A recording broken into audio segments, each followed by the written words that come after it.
Yes, mates, how's it going? My name's Lee. This video is a part of a mini-series where I'll focus on one team from the Premier League per video, and in this we'll predict lineups, tactics and decide who's a viable FPL option for the 23-24 FPL season. If you enjoy FPL content, please consider subscribing to the channel. Nice little click down below. Anyway, this video will focus on this lot. Let's rock and roll.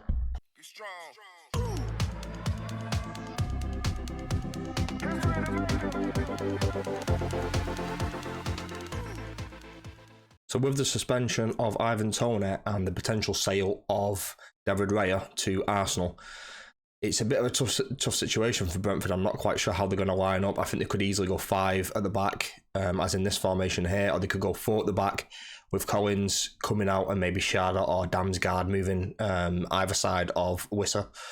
So in this formation I picked, I think up against Spurs in the first game, I think they'll go 5 at the back, 2 up front. I think they'll stick with Flecken in goal. I think they'll go Aaron Hickey right back, Pinnock, Collins and Ben Mee centre backs, with Rico Henry playing left back. 3 solid centre mids in Janelt, Norgard and Jensen.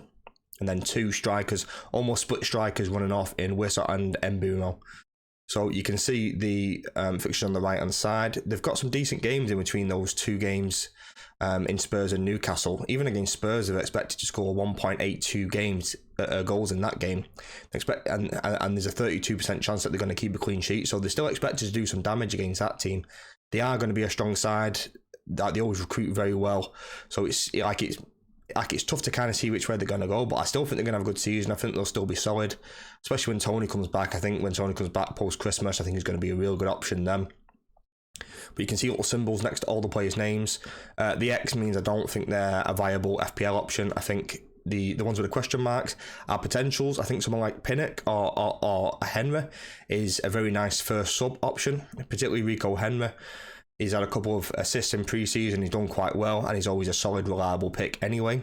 The ones with the ticks next to the names means that I think they're a good buy, I think they're a viable option, and I think there's only 2 main ones in this team, and that's Wissa and Mbeumo. Just depends which way you want to spread your funds, if you want to go more up front or in midfield.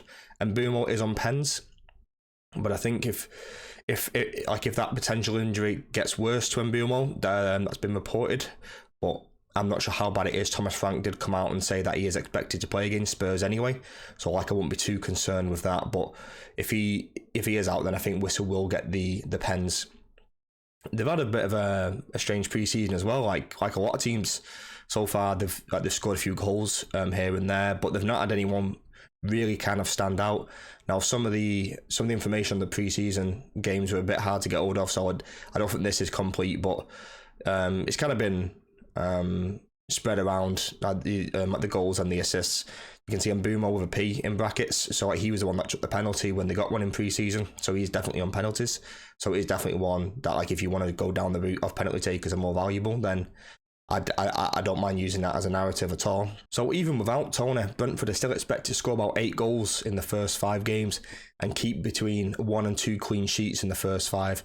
However, this may be reduced depending on the injury of Mbeumo, so do kind of keep that in mind. But like I said, he is expected to play, so I wouldn't be too concerned about it.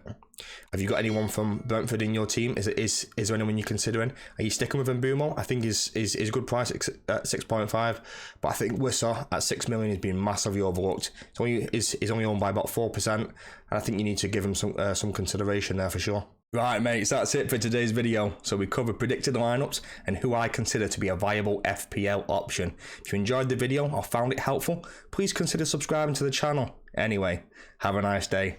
Peace and love.